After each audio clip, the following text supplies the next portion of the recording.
আশুরা রোজার ফজিলত কি এবং এবছর আশুরা রোজা কবে রাখতে হবে? মুহররম আসলেই মুআবিয়া রাদিয়াল্লাহু তাআলাকে নিয়ে বিভিন্ন আলোচনার জন্ম নেওয়া হয়। হযরত মুআবিয়া রাদিয়াল্লাহু তাআলা কি সাহাবী ছিলেন? মুহররম মাস আসলেই হাই হুসেন বলে মিছিল করতে দেখা যায়। এগুলো কি শরীয়ত সম্মত? এগুলো সুস্পষ্ট বিদআত। আশুরা উপলক্ষে কি কি আমল করব? আশুরা রোজার ফজিলত সম্পর্কে আমরা সবাই কম বেশি জানি। নবী করিম সাল্লাল্লাহু আলাইহি সাল্লাম থেকে প্রসিদ্ধ হাদিস রয়েছে, সহিহ মুসলিমে বর্ণিত হয়েছে। আবু কাতাদা রাদিয়াল্লাহু তাআলা বর্ণনা করেছেন যে নবীজি ইরশাদ করেছেন, সিয়ামু ইয়াউমি আশুরা আহতাসিবু আল্লাহি আন ইউকাফিরাস সানাতাল্লাতী ক্বাবলাহ। আশুরার রোজার ব্যাপারে আল্লাহর প্রতি আমার ধারণা হলো যে এর মাধ্যমে এক বছর পূর্বের গুনাহ আল্লাহ তাআলা মাফ করে দিবেন। এবং আশুরার এই রোজা এটা কতদিন যাবৎ পৃথিবীতে রাখা হচ্ছে সেটার উত্তর হলো মূসা আলাইহিস সালামের সময় থেকে রাখা হচ্ছে। তার মানে কয়েক হাজার বছর ধরে আশুরার রোজা পৃথিবীতে রাখা হয়। এমন একটা ইবাদত যেটার ধারাবাহিকতা হাজার হাজার বছর। তো এই আশুরার রোজা রাখার গুরুত্ব অপরিসীম। সাহাবা ইকরাম নিজেরা তো রাখতেন, নিজেদের বাচ্চাদেরকে পর্যন্ত এই রোজা রাখতে উদ্বুদ্ধ করতেন, যারা রোজা রাখার মতো তাদেরকে, এবং সেই সাথে তাদেরকে খেলনা ইত্যাদি দিয়ে ভুলিয়ে রাখতেন। এটা ছিল নবী সাল্লাল্লাহু আলাইহি সাল্লামের সাহাবা ইকরামের সুন্নাহ। সেজন্য আশুরার রোজা আমরা রাখার চেষ্টা করব ইনশাআল্লাহ। এই বছর আশুরার রোজা আমরা কখন রাখবো সেটার উত্তর হলো, আজ বাংলাদেশে এবং এ অঞ্চলে যেহেতু একদিন পরে চাঁদ দেখা যায় মিডিল ইস্টের তুলনায়, সো আমাদের এখানে আজ ৮ই মুহররম। ৮ই মুহররম যেহেতু আজকে সন্ধ্যার পর, অর্থাৎ শুক্রবার সন্ধ্যার পরেই ৯ই মুহররম শুরু হয়ে যাবে। আর আশুরা রোজার মধ্যে সবচেয়ে উত্তম হলো ৯ এবং 10ই মুহররম রোজা রাখা। 10ই মুহররম আশুরার দিন। আশুরা মানেই হলো মুহররমের 10 তারিখ বা 10ম দিন। অতএব সেটা তো আছেই, সেটা আগামী রোববার মুহররমের 10 তারিখ হবে। শনিবার দিবাগত রাতে সারিখে আমরা মূল রোজা আশুরা রোজাটা রাখবো ইনশাআল্লাহ। আর সাথে 9 তারিখকে প্লাস করে রোজা রাখলে সেক্ষেত্রে আজকে দিবাগত রাতে আমাদেরকে সারিখে আগামীকালকে শনিবার রোজা রাখতে হবে, অর্থাৎ 9 এবং 10। তাহলে শুক্রবার দিবাগত রাত, আজ শুক্রবার দিবাগত রাতে আমরা সারিখে কালকে রোজা রাখবো ইনশাআল্লাহ। আবার আগামীকাল দিবাগত রাতে সাহারি খেয়ে তারপরের দিন রোজা রাখবো। তাতে 9 জিলহজ এবং 10 জিলহজ দুইটা রোজাই আদায় হয়ে যাবে ইনশাআল্লাহ। কারণ যদি কালকে রোজা রাখা সম্ভব না হয় তাহলে তিনি শনিবার দিবাগত রাতে খেয়ে রবিবার রোজা রাখবেন, সেটা হবে আশুরার মূল রোজা। আর রবিবার দিবাগত রাতে সাহারি খেয়ে সোমবার তিনি রোজা রাখবেন, তাতে হবে আপনার 11 জিলহজের রোজা। আর সোমবার তো সাপ্তাহিক নফল রোজা আছেই, সেক্ষেত্রে আমরা টানা 3টা রাখতে পারি। শুক্রবার দিবাগত রাত, শনিবার দিবাগত রাত, এই দুইটা আশুরা। আর রবিবার দিবাগত রাত হলো কিসের? সোমবারের সাপ্তাহিক নফল রোজা। তাহলে টানা 3টা রোজা হয়ে গেল। আর যদি কেউ একের ভিতর 2 চান, মানে শর্টকাটে, তাহলে সেক্ষেত্রে শনি আর রবি রাখলে রোববারেরটা ডাবল নিয়ত করতে পারেন। 11ই মুহররম হিসাবে রোজা, আবার সোমবারের রোজা, দুইটা সবই একসাথে পাওয়া যাবে। আর যদি কেউ 3টা রাখেন তাহলে তার সব বেশি, এটা বলার অপেক্ষা রাখে না। অতএব আশুরা রোজাগুলো আমরা রাখার চেষ্টা করবো ইনশাআল্লাহ। এদিন আল্লাহ রাব্বুল আলামিন মূসা আলাইহিস সালামকে বিজয় দিয়েছেন, সত্যের বিজয় দিয়েছেন। আর অসত্য বা ফেরাউন বাহ্যিকভাবে শক্তিশালী মনে হলেও দীর্ঘদিন অহমিকার সুযোগ আল্লাহ তাআলা ছাড় দিয়ে একটা পর্যায়ে তাকে চরম পরিণতি বরণ করতে বাধ্য করেছেন। সেই ঐতিহাসিক দিন আল্লাহ নবী মূসা আলাইহিস সালাম সেটার জন্য আল্লাহর কাছে শুকরিয়া আদায় করে তিনি রোজা রেখেছেন, এবং তার অনুসরণে আমরাও রোজা রাখি। এবং ইহুদিদের রোজার চাইতে আমাদের রোজা যেন ভিন্নতর হয় সেজন্য আমরা 2টা রোজা রাখি। এবং সেই 2টা রোজার ভিতরে সবচেয়ে উত্তম হয় 9-10, 9-10 না পারলে 10-11, এই 2টা ধাপের রোজা। আর যদি সেটার কোনোটাই সম্ভব না হয়, শুধু একটাই রাখতে পারে, তাহলে 10 তারিখের রোজাটাও রাখা যেতে পারে, যদি অনেক কোনো সেটাকে নিষেধ করেছেন।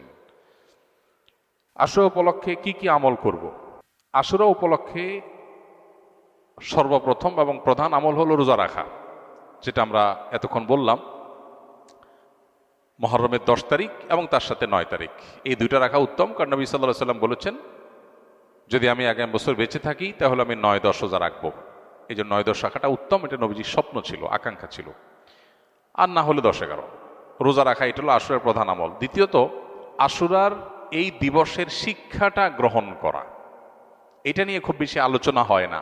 আলোচনা হয় শুধু আশুরার রোজা নিয়ে, ইতিহাসও আলোচনা হয়, কিন্তু আশুরার চেতনা কি, আশুরার শিক্ষা কি, আসলে আমাদেরকে কি বার্তা দেয় সেটা নিয়ে আলোচনা হয় না, সেটা আমরা আজকে আলোচনা করার চেষ্টা করেছি আলহামদুলিল্লাহ। অতএব আশুরা উপলক্ষে প্রতি বছরই আমাদের এই শিক্ষাটা ধারণ করা দরকার যে সত্যের বিজয় হবেই হবে, দুদিন আগে আর দুদিন পরে। আর অসত্য এবং বাতিল লাঞ্ছিত, অপমানিত, পরাজিত, নিমজ্জিত হবেই হবে, সেটাও 2 দিন আগে বা পরে। ফেরাউন শক্তিশালী ছিল, ফেরাউন ক্ষমতাবান ছিল, জালিম ছিল, তাই বলে তার পক্ষাবলম্বন সত্যের অনুসন্ধানে মানুষরা করে নাই। মুসা আলাইহিস সালাম দুর্বল ছিলেন, তার অনুসারী বনী ইসরাঈলও দুর্বল ছিলেন, তারা শোষিত ছিলেন, আর ফেরাউন শোষণকারী ছিল। এই দুইয়ের মধ্যে আল্লাহ তাআলা চূড়ান্ত হাসি, শেষ হাসি, চূড়ান্ত বিজয় এটা দান করেছেন কাকে? মুসা আলাইহিস সালামকে। অতএব সত্যের বিজয় হয় 2 দিন আগে আর পরে। এই চেতনা, এই শিক্ষা মাথায় রেখে যদি আমরা চলি, আমরা সত্যের সাথে থাকবো, সেটা দুর্বল হলেও সত্যের সাথে থাকবো, সংখ্যায় কম হলেও।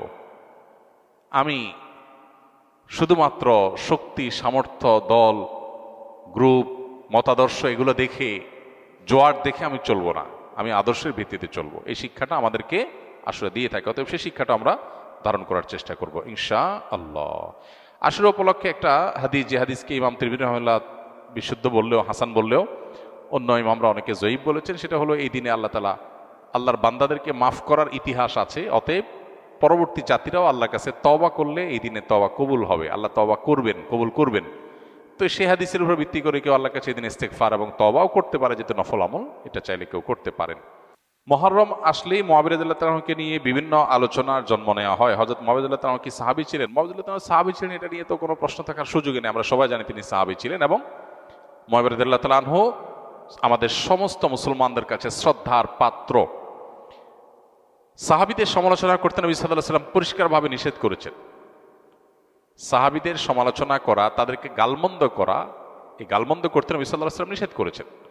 মুআবিয়া রাদিয়াল্লাহু তাআলা আনহু সহ সাহাবা ইকরাম সম্পর্কে আমাদের ধারণা হলো, মানুষ হিসাবে তারা কেউ ভুলের ঊর্ধ্বে নন, তাদের কোনো ব্যক্তিগত ভুল থাকতে পারে। কিন্তু প্রথম কথা হলো, সাহাবীদের ব্যাপারে কোরআন এবং সুন্নাহ যে সমস্ত মর্যাদার কথা বলেছে, সে সমস্ত মর্যাদাগুলোর কারণে তাদেরকে আল্লাহ যদি মাফ করে দেন, আপনি আমি সমালোচনা করার কে? বদর যুদ্ধে অংশগ্রহণকারী সাহাবীদের সম্পর্কে নবী সাল্লাল্লাহু আলাইহি ওয়াসাল্লাম বলেছেন, সহিহ বুখারীতে আসছে, আমালু মা শি'তুম ক্বাদ গাফারাল্লাহু লাকুম, তোমরা যা খুশি করতে পারো, আল্লাহ তোমাদের মাফ করে দিয়েছেন। কত বড় কথা! অতএব সাহাবীদের গালমন্দ করা, নিন্দামন্দ করা জায়েজ নাই। হোসেন রাদিয়াল্লাহু তাআলা আনহুর যে কারবালা ঘটনায় নির্মমভাবে সপরিবারে শাহাদাত বরণ করেছেন, সেটার সাথে মুআবিয়া রাদিয়াল্লাহু তাআলা আনহুর কোনো দায় নেই। অহেতুক অনেকে সেটাকে জড়াবার চেষ্টা করেন।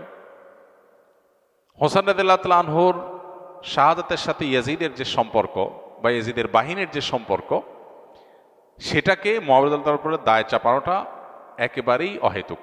হ্যাঁ, মুআবিয়া রাদিয়াল্লাহু তাআলা আনহু তার ছেলেকে দায়িত্ব দিয়েছেন, দায়িত্বে রেখেছেন, এটা তার ইজতিহাদ, এটা তার ভুল, এটা তার গবেষণা, এটা তিনি মনে করেছেন যে এরকম হলে ভালো হতে পারে।